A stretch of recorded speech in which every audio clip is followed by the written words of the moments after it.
1972, the price of gas was 36 cents a gallon. Nixon won the election. All in the Family was #1 on TV. Changed the whole complexion of the game. And the voice of Nassau Community College debuted on your radio. 50 years later, it's sounding better than ever. The voice of Nassau Community College.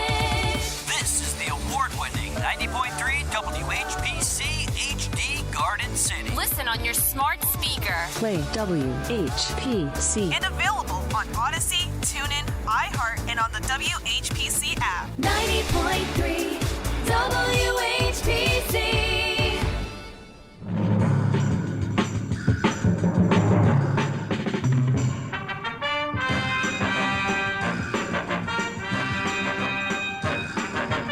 .3 WHPC, the voice of Nassau Community College.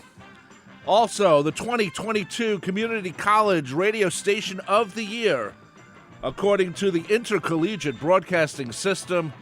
That's back-to-back, baby.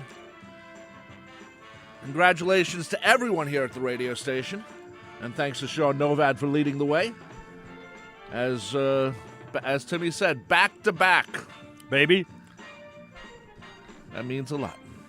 Anyway, this is from the press box here every Monday, 9 a.m. to 10 a.m. Becoming a podcast later on. My name is Rob Leonard. Joining me, of course, is my brother and, yes, award-winning sports writer, Tim Leonard. Hello, brother. How are you doing? I thought it was yes, he's my brother. Wait. Well, whatever. I'm good, brother. How are you? I'm doing okay. Had a solid weekend of NFL Combine and of the why does first, anyone care about the Combine? Because people care about football. We have this argument every year, brother. I know. I don't know why you continue to argue this. I'd rather watch the Superstars than watch the Combine. It's similar. The Superstars, at least it's interesting. You know, they're not really. I mean, these are the future studs of the NFL. People love that this doesn't stuff. mean yeah, people love this stuff. People love it. People do people fantasy love the football. NFL. People love the NFL. That's people why do the fantasy football. Look.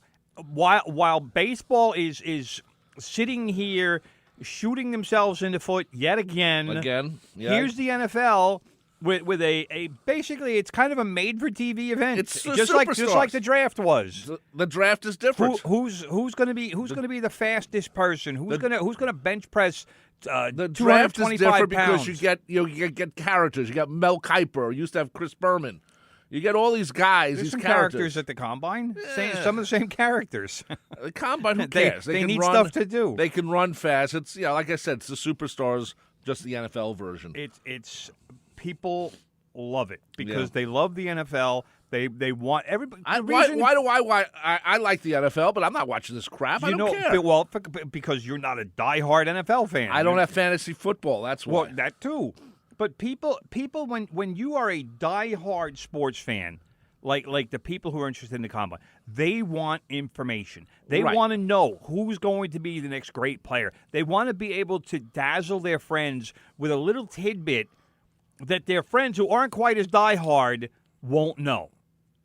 And you can say, hey, did you guys see Jordan Davis? 6'6" or 6'7", 341 pounds. Dude ran a 4.78 40. Who cares? That's faster than Tom Brady ran by like almost a half a second. Tom Brady never weighed 341 in his life. And Tom Brady never really ran as a quarterback of the NFL. Well, but the point is that when you get the information from the Combine, it will help you in terms of where people are being drafted. And you'll know who is going to get drafted higher before they're actually being talked about. Malik Willis, quarterback from Liberty, has been shooting up draft boards. Is he the best quarterback in this draft? I don't know. I don't think there's any real good quarterbacks in this draft. But somebody will be taking Malik Willis probably within the top 12 picks. Now, the reason that is significant is because the Jets and the Giants both have two picks in the top 10. Which means that either one of them could trade their second number one pick to the team that desperately wants Malik Willis and is willing to pay a premium to move up to get him. That's where it starts making more sense. Wow. Because there's always an angle in terms of what happens, what can happen, how can the Giants get better, how can the Jets get better. that, I mean, is a combine, is it interesting? Not really. No, it's a bunch of college kids bench pressing, jumping, sprinting, and wearing a T-shirt and shorts for the most part. So, every once in a while you'll get a dazzling 40-yard dash time. Like I said, brother, people love speed. This isn't something that excites me. I know it doesn't, brother. We've had, like I said, how many years have we been on there? 8. We've had this conversation now 8 times. Your reaction has been exactly the same all 8 times. It hasn't changed. You're consistent, brother. I'll give you that. You're a consistent person. Let's talk about. I don't even know where to start. I was going to talk about the Major League Baseball negotiations, but you know what? I got to say something, brother, about this. Both sides. I know you were hot last week because we didn't get to have a show last week because of the electrical issue, which has been and I know you've been stewing about this and probably have gotten even madder. Well, what bothers me, brother, go is ahead, bro. I'm going to let you. I'm going to let you unleash. If both sides cared, and it's easy to blame the owners, and I do because they think they're going to break a union, which they're not. Nope. The players are united, but they don't seem to care. They don't even seem to mind that they've lost some games. Like they've lost 6 games so far. Big deal. Probably going to be another 6, probably within a day or two, within 24 Let's or so hours. get down to what the owners want. The owners want more playoffs. More playoffs means more TV money. The problem is how deep into November you want to play. Now, if you can't do that anymore because you just can't. So what you're going to do is you're going to have a 154-game season. We're going back to the early 60s, late 50s when it was 154, right before Roger Maris got, 162 games to beat Babe Ruth's record.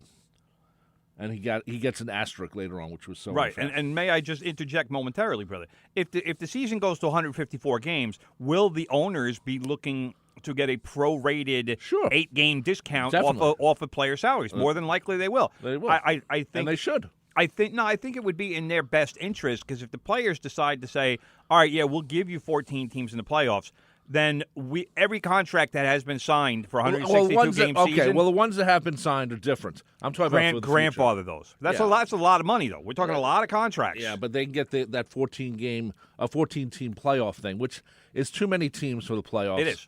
And when do you start the playoffs? Do you start in the middle of September? If you play a 154-game season, you would be starting the playoffs probably the last week of September, September 23rd, last 24th. week of September is too late. You got to start really in the middle of September to make it. I think so you don't get stuck because you're gonna have 7-game series, a 5-game series, a 3-game series. I think they would want some 5-game series. I think some of the early. Well, then they say, well, if we get 7, we get more money. But now some of the early series, I think might even be 3. Like the first wild card series would probably be best of 3. Right, and because if you're going to have 14 teams, you're going to have to break it down in some way. 12 teams, and the 2 teams that are in is one from National, one for American. Those are the ones who get in at the last minute. They're the 7th team, so to speak, of the division or the league. Right. What bothers me totally isn't the fact that they're fighting about money, in which I understand that part. My part is, why aren't they there every day? Why aren't they sitting down in the hotel or the office or wherever they are and say, okay, let us today talk about so-and-so, and do it every day instead of saying, well, let's do it every 3 weeks or 2 weeks or whatever the amount is right now. My problem is they're just sort of sitting there doing nothing because they do not care. I don't, everyone says, oh, the fans should boycott. Well, that's not going to happen. They tried that before. It never happens. Correct. Maybe a season goes by, but that's it. But the players have to realize, okay, things are changing. And the owners have to realize, why do we have to think we have to break the union every time? Like I said last time. It's a very acrimonious and abusive relationship. The NBA, mind you, there's less players, but the NBA, every time they sign a major contract with the networks, they then go to the Players Association and say, okay, let's divvy this up. And they've had the most success out of all the leagues, really, around the world. But all the NBA money gets shared. That's why. Right. It gets shared. Baseball will never have that. But for the national contracts, the NBA does not share the local contracts. MSG has its own contract with the Garden. With the Knicks. Of course, they own both of them, so that it's one hand going to the other pocket. But the NBA for the national contracts and the international contracts, because there's a lot there too. Right. They say, okay, we're going to split this. Major League Baseball hasn't figured that out yet. They make almost as much as the NBA, maybe even more. Probably more. And the NFL, of course, does their money, and the NHL thinks they're doing it. And the Major League Baseball, every time there's always a giant fight. Even though the NHL once closed the season, they were trying to break the union that time. Right. That was their goal, and it ended up being the wrong move. It's never the right move to try to destroy your players. No, because you still got to work with them. It's never going to work. No, and like you just said, you have to work with them at some point. So if you're spending months upon months trying to destroy your players, and then when an agreement finally gets reached, long after it should have been reached, you can't just put your arm around the shoulders and say, "Hi, buddy, how you been?" Right. It doesn't work. Nope, it doesn't. And that's something that I wish the Players Association and the Major League owners would sit down every day, say, okay, we're not doing anything today. I'm going down to the beach. We'll come back tomorrow. I'll make sure I clean the sand out of my shoes. I knew that was what had you rankled, brother, because that's the part that bothers me.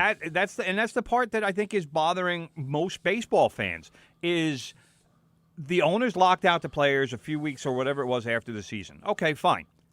You know, it was almost a procedural thing. Yeah, they we knew it was coming. It wasn't a surprise. Fine, here we go.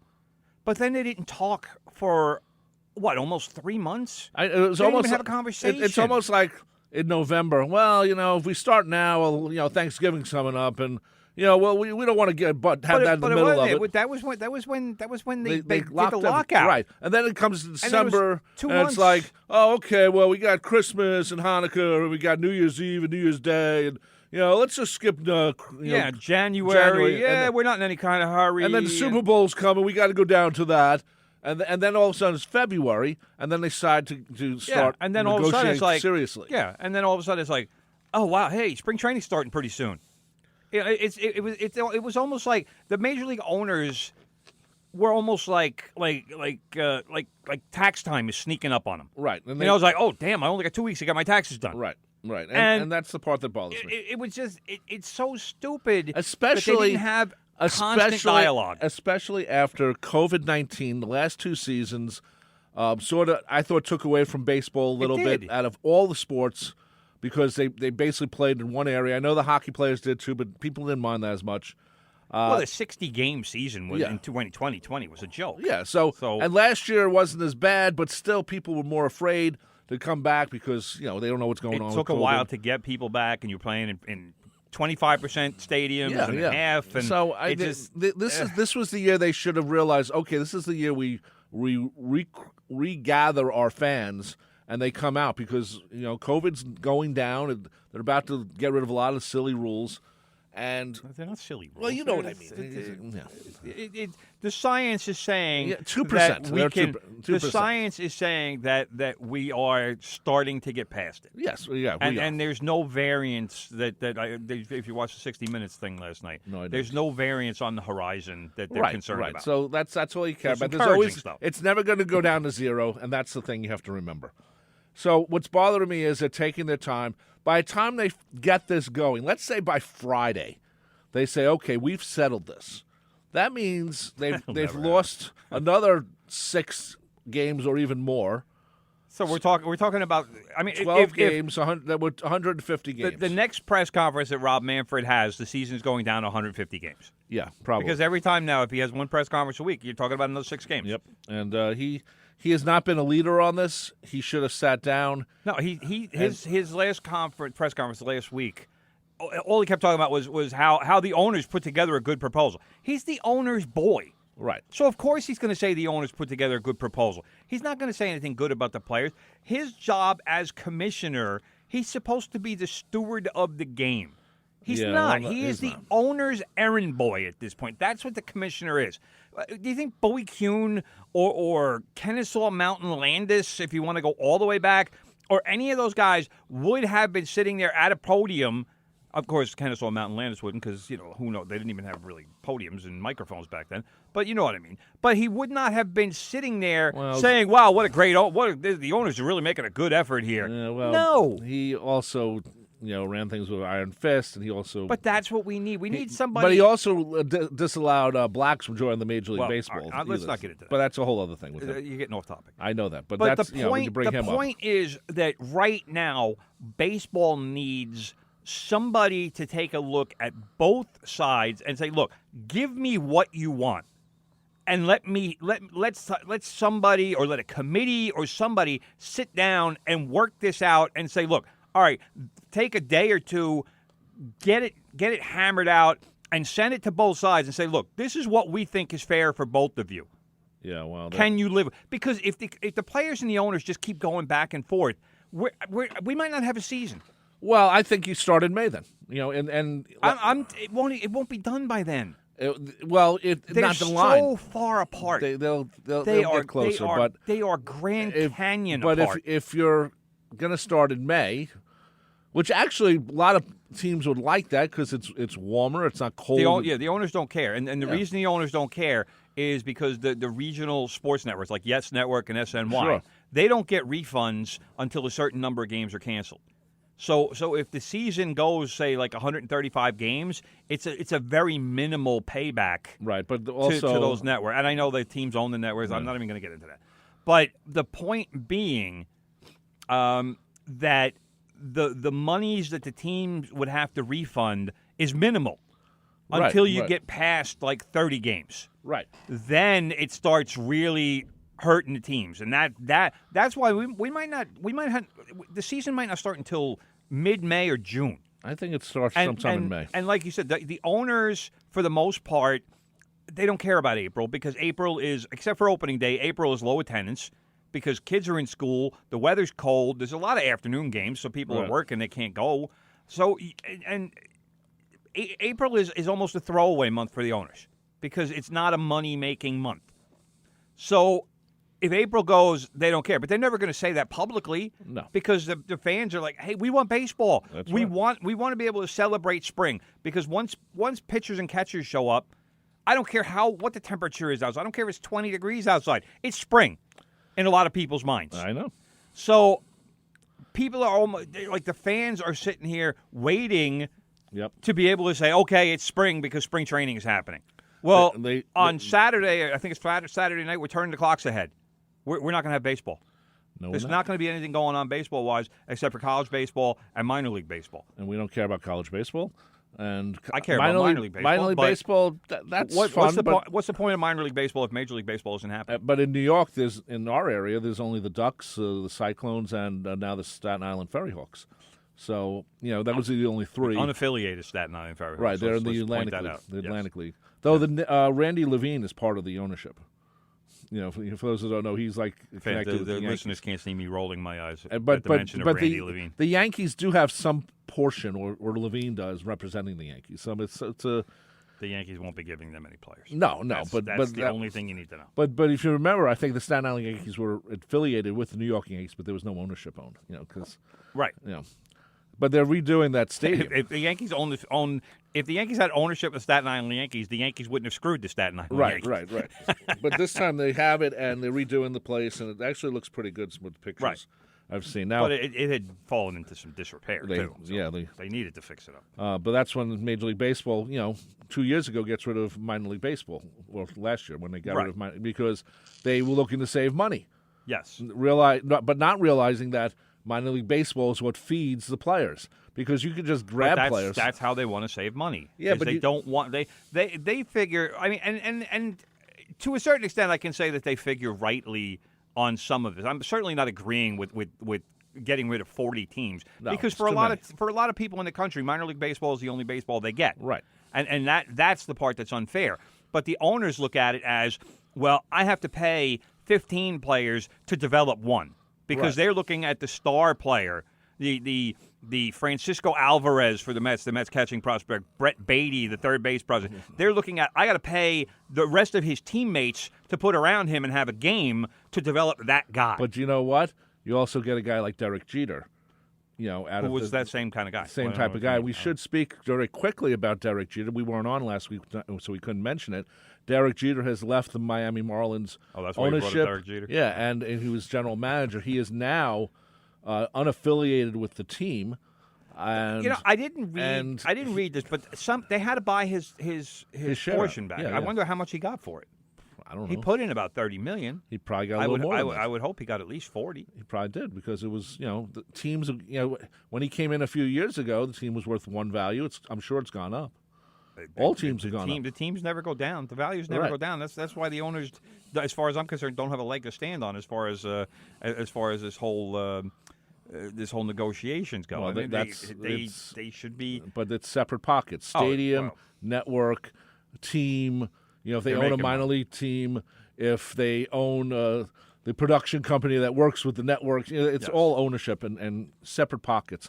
But I was kind of shocked that Derek Jeter left the Marlins. He said something to the effect of the division isn't what he expected it was going to be. It's not that they don't care. The Marlins actually have a good young club. Jeter has helped them do what he said they were going to do, and that was, they obviously got rid of Giancarlo Stanton and JT Realmuto and some very talented players, and they got minor leaguers back, and they've drafted very shrewdly over the last 3 or 4 years. So they have a very strong farm system, and I'll tell you right now, fantasy baseball players, draft Marlins pitchers. They got a stud rotation. Well, and it's a bunch of nobodies. You haven't heard of them, but these guys are all good.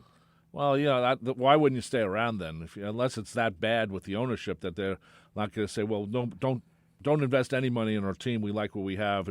But that could be part of it. I think what Jeter was expecting was, all right, we're going to unload everybody. We're going to build it, tear it down to build it up. And then when we get to the point where we're close to contending, then we're going to start buying some free agents, and we're going to plug some holes and figure out where we need somebody and bring them in, and maybe the guys who actually have the deep pockets. Because Jeter, like I said, he put in about $30 million of his own money.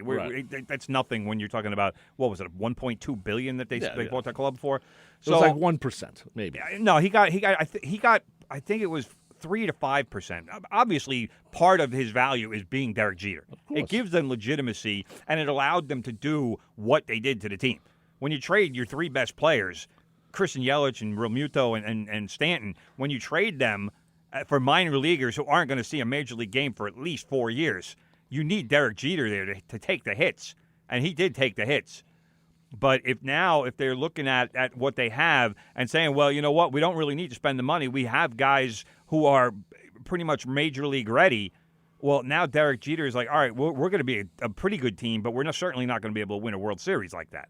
No, you're right. So that's what Derek Jeter brings. He brought them legitimacy, and he brought them some time for the fans to be patient. Say, all right, well, we got Jeter, something good's got to be happening because Jeter's part of it. Yeah, I agree. But not anymore. So, not anymore. So now Yankee fans want him back. Yankee fans. But what is he going to do? Here is.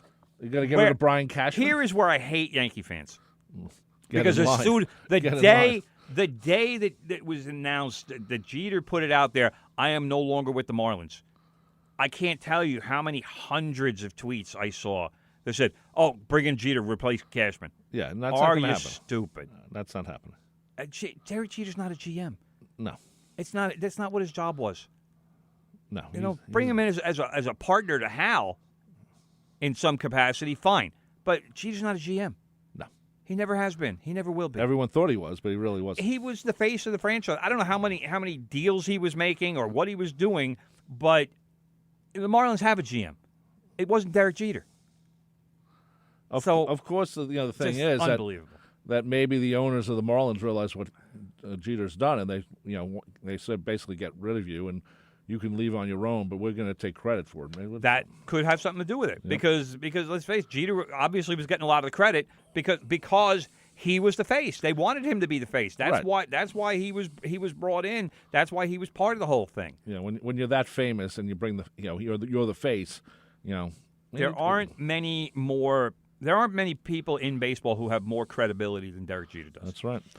Quickly, brother, we are currently watching a war happen between Russia and Ukraine, or actually an invasion between Russia and Ukraine. There's a couple of things going on in sports that involves Russia. We should say Russian oligarch, one time owned the New, Brooklyn Nets. Yeah, I don't. I can't even remember his name. Mikhail something. Prokofiev or Yeah, something with like a that. P. Profikov or something Yeah. like that. He- No, I forgot to look it up because I actually dealt with the guy. I covered the Nets a decent amount back then, Right. and Well, he they were in was- Jersey first, and then Yeah, I mean, he was kind of a clown, to be honest with you. I yeah, mean, yeah. hey, look up his name just so we get his name right. Look it up on Twitter or on Google. But he was the guy. He came in. He was talking all kinds of brash nonsense. We're going to win a title, and I'm not going to hesitate to spend. And he was a guy who the only reason he was a billionaire was because of Putin. He was Putin's pal. Putin put him in charge of. I forget what kind of metal it was. I don't know if it was silver No, or it was something. It was called thievery of gold, I think. Well, whatever it was. But this Mikhail- guy was like an overnight billionaire. Mikhail Prokhorov. Prokhorov. Yeah, all right. But that he was the guy who was responsible for the trade that brought Kevin Garnett and Paul Pierce to the Nets, where the Nets gave the Celtics #1 draft picks for like a decade. And it killed the Nets, that trade. And at the time, I understood why they did it. Because this guy wanted to win a title desperately. He wanted to show that he was going to boss the NBA around. Okay, this is What? Mikhail sold 49% of stake in the Brooklyn Nets to Alibaba executive Joseph Tsai Yeah. in a $2.3 billion deal in 2018. Now, it doesn't say what happened to the other half. Much of whatever his name Prokhorov. is, fortune stems from the 2008 sale of his stake in metals giant, Norilsk Right. Nickel. Nickel. Nickel was. But how do you become a billionaire out of nickel? Nickel is not. It's not like they make nickels from nickel. I mean, it's not the most valuable metal. Let's put it that way. But it was all Putin. But now this guy had money. He was bored out of his mind, and he said, "Oh, let me go buy a basketball." But this is what a lot of them did. Whether it's condos at Trump Tower, or buying a basketball team. You stay around a few days or a few years, and then you sell it off. And yes, or a soccer team. We'll be talking about that right, momentarily, and that's brother. Momentarily. The Roman Abramovich he owns Chelsea. He has put his soccer club up for sale. desperately wants to sell. And he wants £4 billion for it. Do you know why he's desperate to sell, brother? Because he's afraid it's going to be taken from him. He's afraid the club is going to be seized by the English government. Because the oligarchs are, Oligarch, not oligarch. I don't know what. Okay, oligarch. Yes. Oligarch. Most of these guys got the money, if you think about it legally. Of course. And if the International Monetary Fund or whoever guards this stuff, had approached them years ago, maybe we wouldn't have these problems. But he is trying to sell Chelsea now. He said there's a lot of debt with this team. Well, but that's what I want to know. In European football, they have something called the financial fair play rule. Right. Now, basically, the basics of the rule are that you can't spend more than you take in. That's the way they try to keep a level playing field. Okay. So your bigger clubs will be able to spend more because they bring more in. Like Manchester United, they bring in a lot of money because a lot of dummies are Manchester United fans because that's the team they see. I was like, okay, I'm going to root for Manchester United. I don't know anything about the game, but Manchester United, I see them on TV all the time. Fine, they're my team.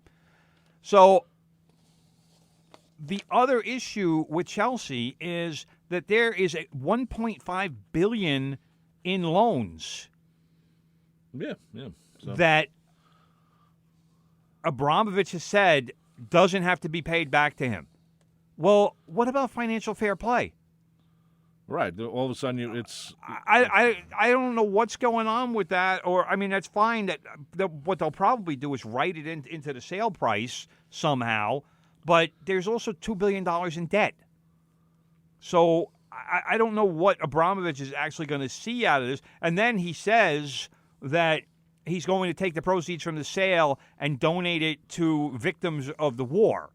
Now, in England the other day, there was a story, I forget which publication it was, but they spoke to people in the English government, and said, has anybody applied to start a charity for this? They said, absolutely not. Well, he could give it to like UNICEF or something, or whoever. Highly unlikely. The Salvation Army, whatever. He's going whichever to one take they have. hundreds of millions of pounds and just like give it to the Red Cross. I don't believe he's going to donate anything. I don't think he will either. But that's a whole other thing. It sounds good. Let's put it that way. So he's looking to sell Chelsea. You probably see other. He's also looking to sell a lot of real estate that he owns in London. No, that's where they put a lot of their money, or in Trump Tower, some of them at least, and also Brittany Griner.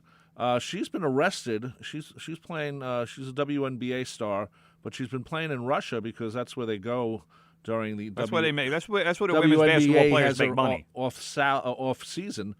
She was earning approximately $1 million a season to play in Russia, which is great. Anyway, she was arrested. Customs officials said they found hashish oil in her luggage in February, and I saw a video. And there's also vape cartridges, which is nothing. They said the hashish oil was in the vape cartridge. I saw a video that all it was a guy grabbing something out of the luggage. How they tested this or why they would have grabbed it, I have no idea. It really sounds fishy, to say the least. Why there would be hashish? I mean, I don't know anything about vaping. I'm not going to sit here and pretend that I do. But let's put it this way. Brittany Griner is no idiot. Yeah. I highly doubt that she would bring any sort of controlled substance into Russia when she's taking a trip after. I mean, the United States issued a do not travel order for Russia. I think it was January 27th. Now, Brittany Griner was arrested sometime last month, sometime in February. Right. So she's been in Russian jail for at least 2 weeks now, maybe 3. So, and what I've noticed is also her Russian basketball team apparently is doing nothing to get her out. Right. If it was in this country, you can bet the Phoenix Mercury would be all over the place saying like, "Hey, we got to get this kid out of jail." They also wouldn't hold her in jail for something like this either. So. But this was, I mean, she was in jail in Russia for 2 weeks before the story even came out. Right, and part of it comes out because of the invasion of the Ukraine. Everything Russian is now a story, which kind of should be. And it's great that basically the whole world is against Russia, and hopefully standing up for Ukraine. Hopefully, it's all about the money. So if you go after Putin's money, which he supposedly has billions, that's what they're doing. That you really could stop him, and we'll see what happens. Let's hope so. Anyway, brother, let's take a break. We're going to take a break. You're listening to From the Press Box right here on 90.3 WHPC. If you have a comment or question, give us a call, 516-572-7440. Okay. Yo. Tell your friends about the Nassau Morning Madhouse. Hear what you're missing. Check it out. Joining us in the studio, we got Kevin, the hippopotamus. Kevin, how you doing? I'm doing good. Nice to meet you, Kevin. I didn't see you come in. Hey, I'm a hippopotamus. I didn't know. See, that's Kevin... the improv. The improv of radio is so great. You know what's even better than Kevin? What? His nephew. Is he here in the studio now? Come in, Gerald. Hello, what's up, guys? Whoa, Gerald, man. What's up, guys? You look nothing alike. No, that's because I'm a squirrel. Oh. Yeah, I was adopted. Oh, you're adopted. Yes. As a squirrel, what do you look for throughout your day? I look for nuts. Mostly nuts all day. Now, how does it work? I like just eating nuts, putting them in my mouth. That's what we do. The Nassau Morning Madhouse. Weekday mornings from 7 to 9. On the voice of Nassau Community College. 90.3 WHPC. All hit music. For all those songs radio has forgotten about. Join me, Big Ed, Mondays from 10 a.m. till noon for The Good Gold Show. We'll bring back all the great hits of the 50s, 60s, 70s, and more. The sounds of doo-wop to disco, all the Motown, soul, and great rock and roll. We'll even take your requests and dedications to The Good Gold Show. Music. On the voice of Nassau Community College, 90.3 WHPC, and streaming on the iHeartRadio app. If you think all the great music has already been written, think again. Hi, I'm Kim Tracy, and I will prove to you that great new music is still being produced today. Join me on High Fidelity every Sunday at 9 a.m. for a mix of music with a focus on new music and lesser-known artists exclusively on the voice of Nassau Community College, worldwide on the iHeartRadio app, the TuneIn Radio app, nccradio.org, and always on 90.3 WHPC.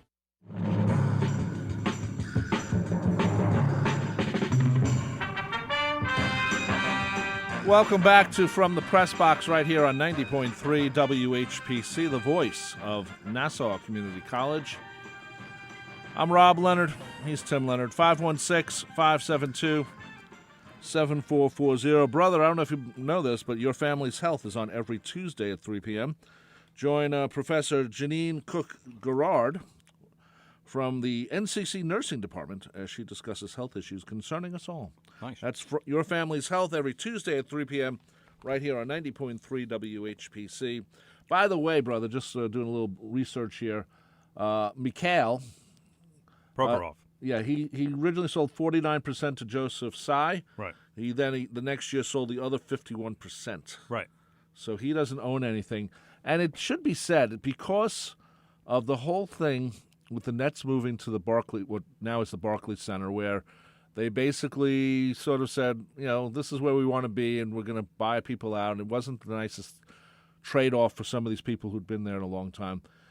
The Brooklyn Nets and this whole real estate deal affects what's across the street right now, which is basically a place that nothing's going to use anymore. I'm talking about the Nassau Coliseum. Oh, you're talking about that street. Yes, and because of the Nets, their deal, and they ended up getting the rights to the Coliseum instead of the Garden, which should have been there because the Garden would have kept the Islanders there.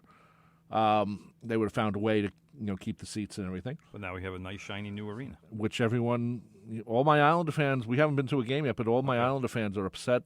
The parking's horrible. My friend lives... Take a train. You can't. Well, you can, but it's not not perfect yet. But because of the Nets moving to Brooklyn, and the Islanders moving to Brooklyn first and then pulling back, we're going to see eventually the Nassau Coliseum get knocked down. Well, eventually. I just do want to point out, brother, quickly before we move on to the next topic, Joseph Tsai, who also owns your New York Liberty. That's true. Was fined $500,000 last week by the WNBA for the heinous act of, are you ready, brother? I'm ready. He chartered flights for his team. He cared about his players. He did right by his players, and the league fined him $500,000. That is a monstrous fine in the WNBA. That's a lot. Which is a joke. The reason being that not every owner can afford to charter flights, so that's why they that's why they fined the Liberty owner $500,000. WNBA, get better owners. But I say that about Major League Baseball and some of the other leagues. Then get better owners. It's absurd. You have women who are 6'8", 6'9", and they're flying coach. Right. Commercial coach. They need to put stretch their legs out. They need to take over the plane. Yeah. All the other thing about this whole thing is it reminds me of when Mark Cuban first bought the Dallas Mavericks. And one of the things he did was he thought the towels should be fluffier. So he went out and bought the best towels he could find. He totally redid the locker room. And he totally redid the locker room. And the players noticed it right away. Now, does the NBA say, well, we need to have the thinnest towels so we can save some money? No. They encourage Mr. Cuban to, get those fluffy towels. Cuban made the Dallas Mavericks a place where players wanted to play because the players knew they would be taken care of. Right. Who doesn't want to go into that kind of an environment? Something like fluffy towels is something that players remember.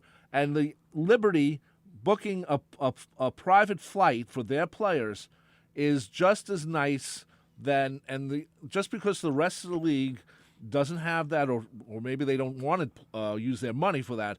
It's ridiculous. An owner should be able to. Yes. What happens if they had their own train car? You're not allowed to have your own train car. Let's say you go to Philadelphia or Washington to play the Mystics or something. You want to go Amtrak. Oh, let's have our special car. Yeah, they can't go no, we can't do that. We can't. That's not right. Yeah, but that's the point. And apparently there was a team trip that they took to Reno. How many times did Michael Jordan and the Bulls go to Vegas? All the time. Or Shaq and Kobe with the Lakers go to Vegas?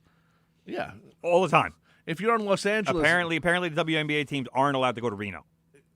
If you live in L.A. And Steve Mandrosina lived in L.A. for a while, host of Everything and Anything every Friday here at WHPC at 6 p.m. Double promo. He will tell you that going to Vegas, a 5-hour drive going to Vegas isn't a bad thing. No. And we go down to Maryland, it takes about 5 hours, but we don't do it very often because of the traffic. There you hit no traffic, 5 hours you're in Vegas. And it's like, oh, let's spend the night. It's easy. It's easy. Especially go during the week, cheap hotel. Michael Jordan went to Vegas. We are shocked. So, but that's my point. Is that the Bulls went there regularly or semi-regularly. Right. The Lakers used to go more than semi-regularly, and there was no issue. No. The WNBA team does it. Again, it's because, well, not all the owners can do this. Great. Right. Well, then it's there's no rule that says ignorant. Poor owners should be able to own teams. Ignorant, And then you do? Go buy a minor league team.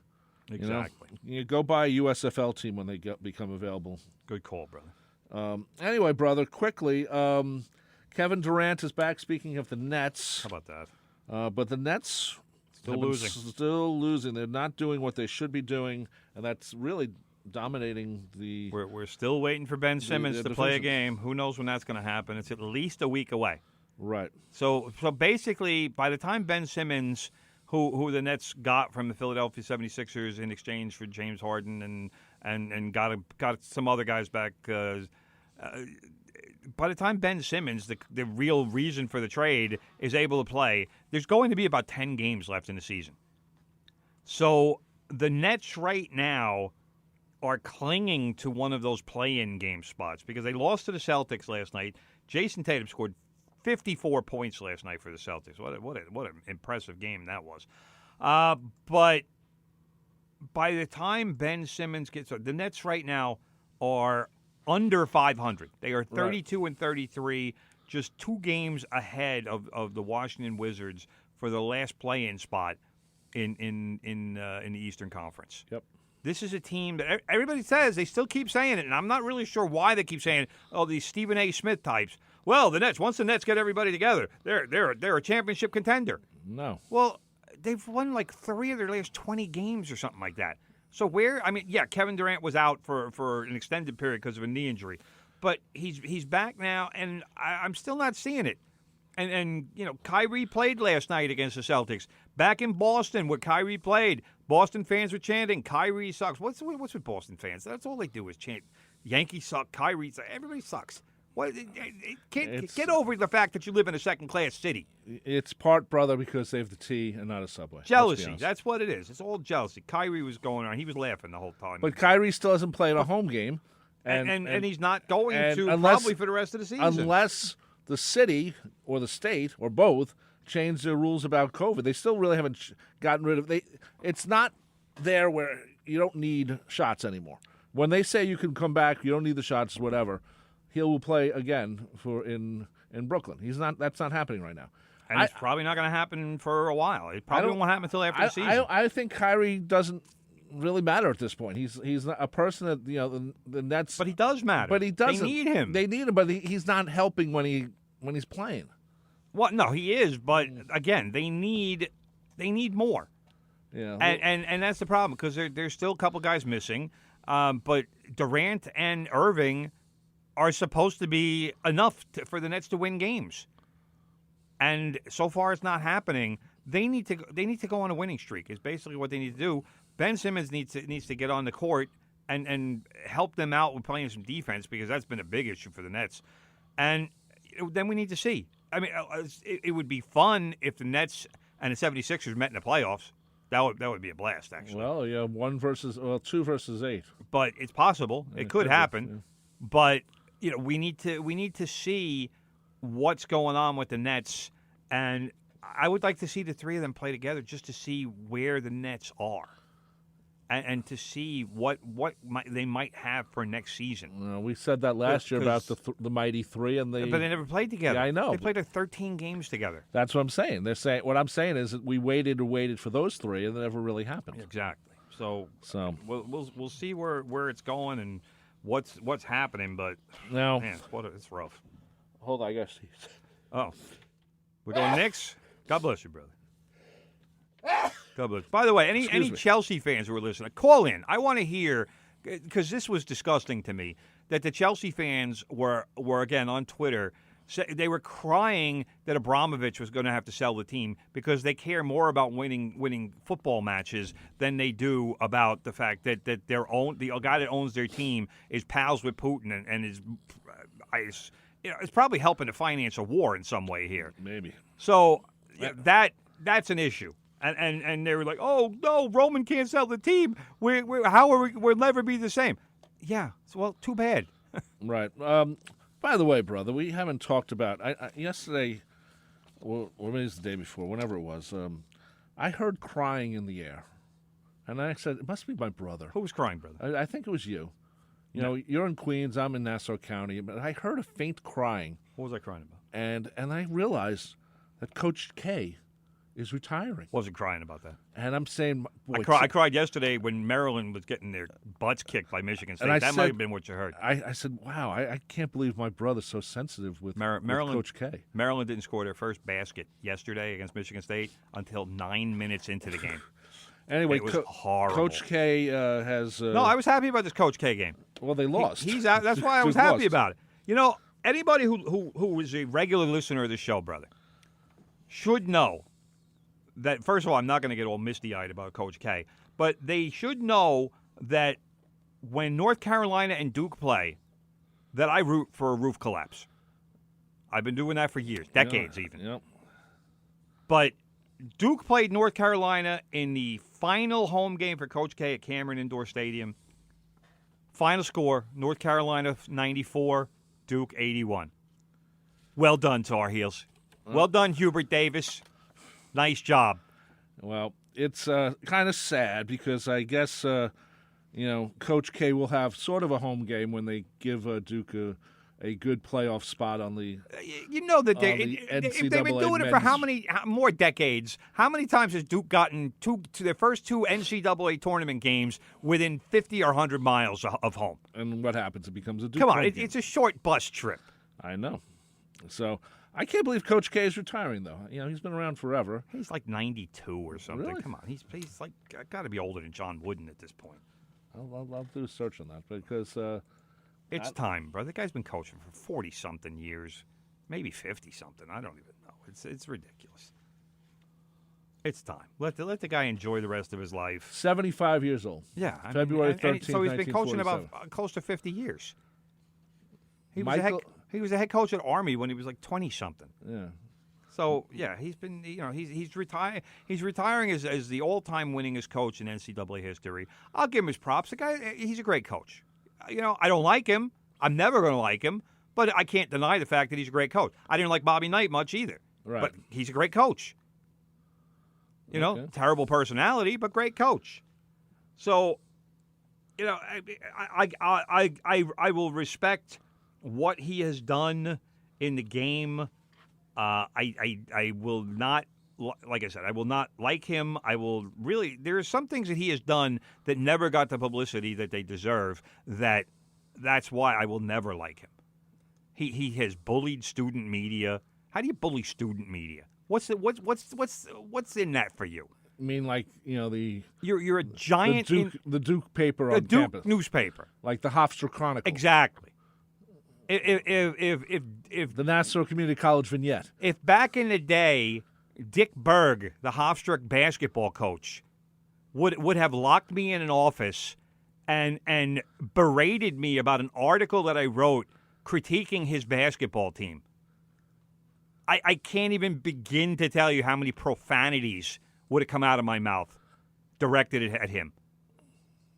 Then again, But Mike Krzyzewski does it, and number one, it barely gets reported. Well, yeah. And number two, nobody thinks there's a problem with it. No, sorry. It doesn't work that way. Well, you don't berate students. I'm surprised we haven't seen that story come out. You know? I saw it years ago. This was years ago, and this is why I have not liked Krzyzewski for years, because I saw it years ago. I don't know if it's happened since. I hope it hasn't. I hope it was a one-time only event, but it was so classless, and that is my issue with the man. I cannot deny he's a great coach, just like I can't deny Tom Izzo at Michigan State is a great coach. He tied Bobby Knight yesterday for the all-time winningest coach in Big Ten history. Good for him. He's a nice man. I like Tom Izzo. I don't like that he won the game against Maryland, but congratulations, Tom Izzo. Oh, good. Nice guy. Okay. So that is the issue. John Schreier will be stepping in for Krzyzewski starting next season. John Schreier has right now the worst job in basketball because the coaches who follow legends, there's always a drop-off. Yeah, there is. Always. And even if they do good, it's always going to be until never they win gonna a be good enough. championship. Until they win a championship, and that's the only thing that's going to give them any legitimacy. They really well, Coach K would have done this. And then once you win the first championship, you have to win the second one. Right. But who followed Vince Lombardi? Nobody knows. I don't know. Who followed John Wooden? Nobody knows. I don't know. But that's the point. When you follow guys like that, no win situation. Who followed Lou Carnesecca? Too many guys. That was broke. They've been trying to figure out how to. They're still trying to get. Let's the guy quickly to follow talk about the Islanders. The trade deadline is March 21st. 2 weeks from today. 2 weeks from today. Lou Lamoriello isn't as busy as we would like him to be. He will be. It's starting to ramp up. The Islanders, I mean, they need to unload some contracts because this team is clearly not making the playoffs. They need to get rid of some guys like a Kyle Palmieri, like an Andy Green. They need to get rid of some veterans that can help teams that are going after Stanley Cups and look for veterans at this time of the year. Will the Islanders get, say, a number 1 draft pick for anybody on their roster? No. But can they maybe get a good young player? Can they maybe get a 2nd or 3rd round pick? They can acquire some assets for sure. But what is probably even more important right now is getting some salary relief because there are some bad contracts on this team that they need to get rid of so they can start ramping up for next. This season has basically been a throwaway season. The whole it's 13 too bad because games last year they go to the semifinals. They played really well last year. They should have. The last 2 years they've been right, to the but Eastern last Conference year final. they should have went to the Stanley Cup final. One goal away. One goal away, and they didn't make it. They would have probably won in the Stanley Cup if they had made it. Probably. The Islanders, the beginning of the season was too dragged out. You wish that the arena was finished. Season. Yeah, the 13 games on the road, then the COVID, then the NHL forcing them to play with their minor league team and suffering loss after loss after loss. But, I mean, let's face it, there's a couple of guys on the Islanders roster right now that would get them back a first-round pick. And I'm not even sure if Anders Lee he's one of them that I'm talking about. Noah Dobson would, but why would you trade Noah Dobson? He's young, he's emerging. I wouldn't trade Anders, though. And Barzal is the only other player. You can't trade Barzal. Barzal's the face of this team he's also a very talented player. Right. So those are building block guys. I still wish. I mean, what did somebody have to do to Barry Trotz to get him to put Wallstrom on a line with Matthew Barzal? I don't know. Put them together. Wallstrom scores goals. Let him score. Barzal would be like, thank you very much for giving me this gift, Coach. I'll set him up and let him score all the time. Yep. Wallstrom would score 40 if Barzal was giving him the puck. Let him do it. I agree. So, that's what the Islanders are dealing with. Salary relief is a huge thing. But like I say, Palmieri, and I hate to say it because Palmieri's a Long Island guy. I like him, but he needs to go. The contract that they signed him to last year, it made sense when they signed it to him last year. He had just had a good playoff. But Palmieri's got like 7 or 8 goals this year. Yeah. That's not getting it done. And maybe a team is willing to acquire him for a playoff run because he's a veteran guy, and he did it in the playoffs last year. He was very good in the playoffs. But are they willing to take on 2 more years at $6 million a year? That's going to be a hard sell, and the Islanders won't get much back for him. No. But again, salary relief is a big part of what these next 2 weeks will be about for the Islanders. Right, and one thing that gets me also, and part of it's just the fan base. The Islanders fan base is much more working class. If the Islanders start losing, like this year, they're not going to make the playoffs. Correct. Those working class fans might say, well, you know what? I got to save some money this year because gasoline prices have gone up. Right. And I'm going to, instead of getting the full package for the season tickets, I'll get a half package. Right. And that affects the bottom line for the Islanders. Of course. So that is something also that's sort of hanging out in the background. Right. Islanders are 21-23 and 8 ties. They're 6th place in the Metropolitan Division. Yeah, and I still think eventually they're going to pass the Columbus Blue Jackets because I think they're better than Columbus. Yeah. But they're not going any higher than that. No, that means they'd be in 5th. If Columbus has 56 games played, the Islanders have 52. We'll see what happens. I mean, any trade is going to be to dump salary and maybe get a draft pick. They're not going to get a player, I don't think, because they really don't need one. Unless they can unless a team is willing to give up a young player, a good young player, or a decent young player. I mean, I could see Lamoriello going for that and potentially grabbing somebody like a young defenseman would be nice. Right. But I could see him taking a chance on somebody and saying, all right, this guy was a number 1 pick, but he hasn't developed like they thought he would. And if they're willing to give up on him, say, all right, hey, you know what? Somebody thought he was good enough to be a number 1 pick a few years ago. Let's give him a shot and see if we can teach him what we need to teach him. Right, and we should say the Rangers are having the season I think the Islanders should have had. Yeah. 77 points. They're 2nd place in the Metropolitan, right behind Carolina. They've been playing very good. This is a team, if they play it right, could make the NHL Finals. Rangers are a good team. Yeah, can't argue it. Their draft picks. They've had the two number 1 picks, and Chris Kreider has turned into a goal scoring. Chris Kreider's got 38 goals. That's good. That's crazy. Absolutely crazy. He's gonna score. He could score 50. 38 now. I mean, they got what 20-something games left. Yeah. No reason he can't get 50. Yeah. So anyway, so good for the Rangers. Not for Islander fans, but good for the Rangers. And the Devils are behind the Islanders. What's less said? Don't worry about the Devils. Yeah. Anyway, we should say that Hofstra, our friends next door, got crushed by the College of Charleston in the CAA quarterfinals. Our man John Valenti, friend of the show, John Valenti, was really upset about that game. Well, he's a big Hofstra guy. As was I. He went to Hofstra like you, right? Yes, because we, and I'm going to say we because I am a Hofstra graduate, we beat the College of Charleston twice this season. It was in the first half yesterday, 41-19 at one point. It was over early, and this season had a little bit of promise to it, and I was hoping for a good result in the tournament, and the coach Speedy Claxton would get the boys back to the tournament in his first season, right? And what a disappointing day yesterday was. And we should say that getting into soccer, as we are a soccer friend. Well, let me just point out, bro, Loyola Chicago and their mascot, Sister Jean, the 100-year-old nun. Yeah. They're back. They're going to the tournament. They won the Missouri Valley Conference tournament yesterday. Okay. So good for them. We should say that if you know a bar where we can watch Tottenham Everton this afternoon at 3 p.m., my brother would love to know where this pub is. Give us a call, 516-572-7440. Make it quick. Also, we should say that the MLS has kicked off their season. We were going to have a big thing on MLS last week, and the power killed us. But, yes, the MLS season did kick off last week. To me, this is way too early for MLS to start. It should be in April. Wrong. It is. The season ended in November. Red Bulls beat Toronto 4-1 yesterday. Yeah. Lewis Morgan, brother. I know you don't know who he is, but he is a national team player from Scotland. Not really the best national team.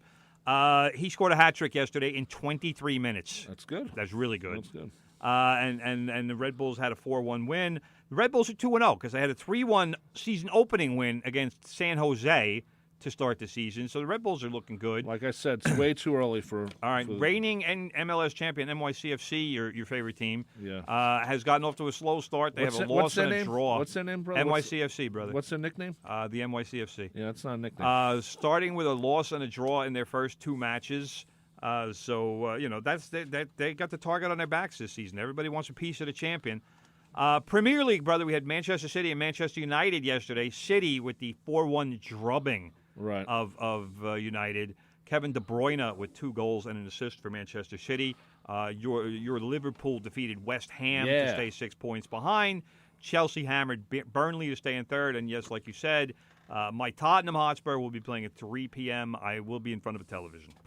That's good to know. So if you know a pub, call me. You can come drink with us. Big Ed's coming up next. Yes, he was nominated for Best Show for the I can't Intercollegiate believe- Broadcasting I can't believe System. he didn't win. That was my And only complaint with the IBS Awards. I am the Susan Lucci of WABC. Yes. Big Ed Lucci. 4 times. Four and times. Still haven't gotten it. Big Ed Lucci. Yes. How is that, Big? Are you for the best show here at the station? You know?